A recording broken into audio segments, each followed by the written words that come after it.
dive into that. But Mazda is always moving the game forward. For those who believe it's not just about playing the game, it's about redefining it, because these moments do more than win. They push what's possible, reminding us to go that extra yard, shift into that extra gear, and keep the game moving forward. When you follow what moves you, the unexpected is only the beginning, and just like there's more to every highlight, there's more to every Mazda. Mazda, move and be moved.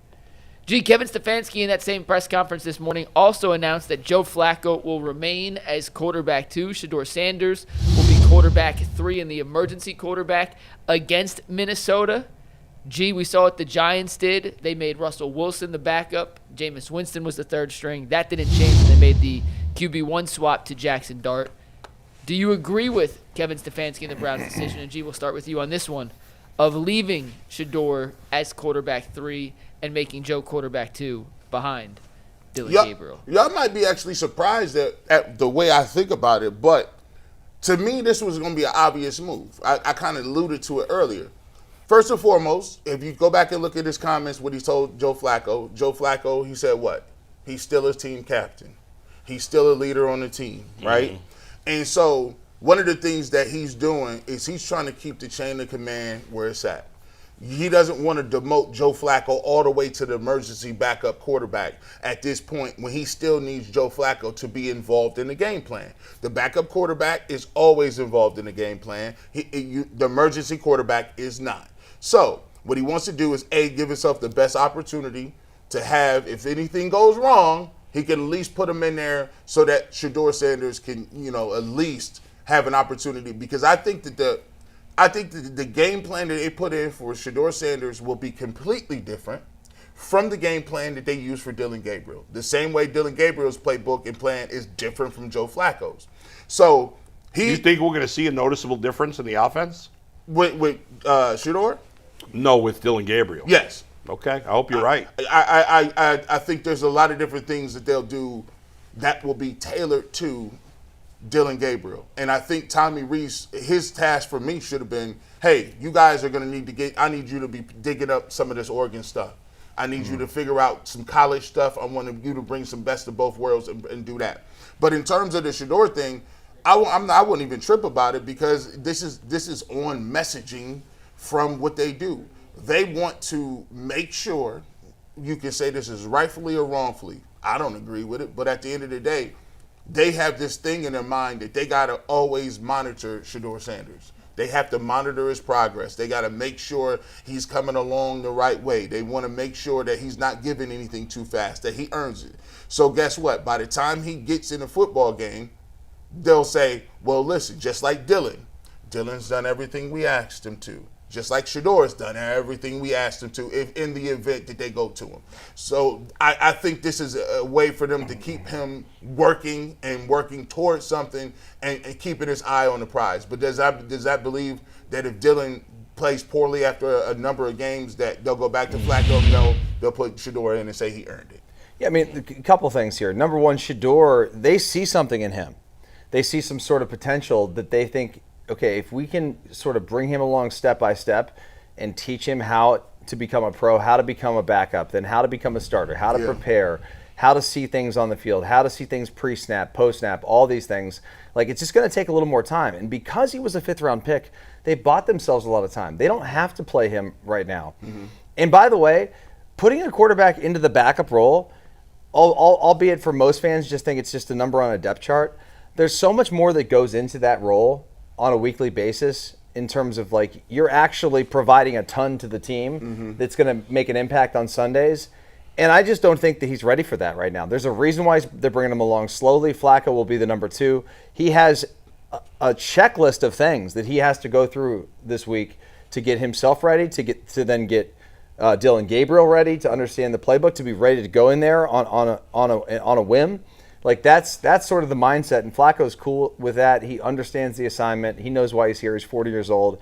I don't have any problem with this at all, and I think that they continue to just bring Sanders along, and there will be time, guys. We're gonna see plenty of number 12 playing in the brown and orange at some point, probably late in the year, and probably a little bit next year, and then the offseason, like all that stuff. There's going to be time to find out if Shedeur's ready. The last thing you want to do right now is throw Shedeur Sanders in the football game when he's not ready to go. He's going to get swallowed up. His confidence will get fractured, and then all of a sudden we don't even have a chance to see if the kid can become something. It doesn't really matter what we say or what fans think. It's irrelevant.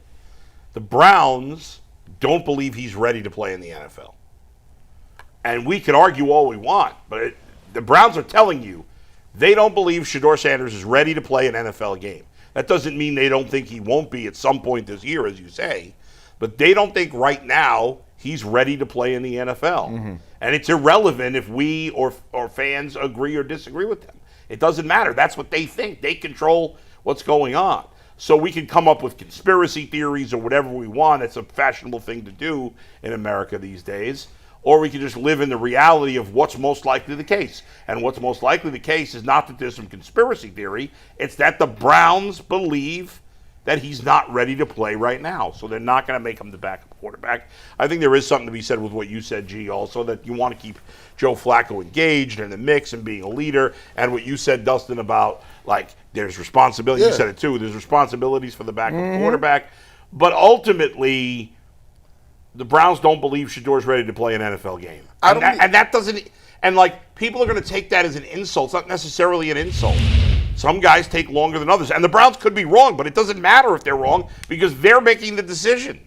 This is the way I look at it, this is the best opportunity in the world. Here's the reason.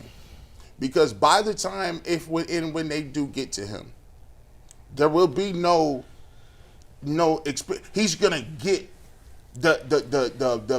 he's gonna get the bulk of what he needs to do. And what I mean by that is you don't even already seen Flacco.